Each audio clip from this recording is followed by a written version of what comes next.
So welcome everyone. Once again, this is Kevin from CSMI in Australia today, going to share a new kit for the dozers, which is a tilt kit upgrade.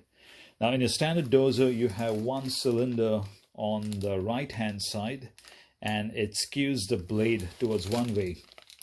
We've developed a new kit now, and what it does is it puts a second cylinder on the left hand side, and then you can now skew the blade left or right, either, or tip the blade forward. So you got both the functions. You got the blade. Let me just get you a blade. So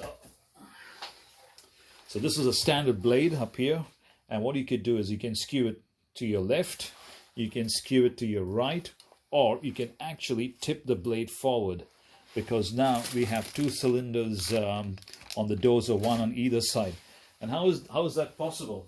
That's possible because historically in your dozer, you have four valve blocks, right?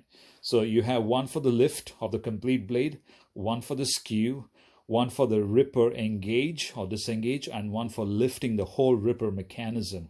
Now the last one is actually for the second cylinder, which you're going to install on your left hand side. So it's designed completely for a simple swap, which means you can connect your pump and your return to tank on your valve block itself, and we've marked it and punched it, so it's easy. It's there on both sides.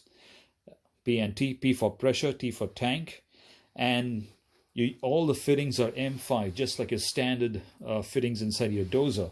All you have to do is in the kit you will get a valve block and you'll get the cylinder, and the cylinder goes on the right hand side, where you actually have a fixed rod.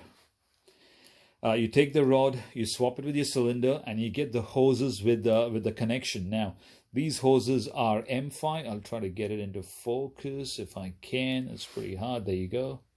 Okay, and these M5 will go straight into the cylinder without a problem, and the other two ends go into the cylinder. Now you do get two plugs inside it, and the plugs actually go on the opposite side, so that, like, I'll just show you, so you can actually plug the hole on the opposite side if you're using the left hand side or the right hand side. So you can plug it up there. It's not too hard. It's got a washer, a fiber washer on the end to prevent it from leaking. And then you need to connect this particular servo onto your radio and assign it to a control on the radio, so that you can then skew the blade or lift it or tilt it. Pretty straightforward, pretty simple, nothing complicated. And you just route the hose from the cylinder going back into this into the valve block itself. And to make it more easier to mount it, we're actually provided two tapped holes with M3, so you can secure the valve block inside the dozer. So as usual, if you have any question or comments, feel free to email us or ask us. The kits are now in stock, and there will be a link in the description where you can buy this particular kit from. So thank you for watching.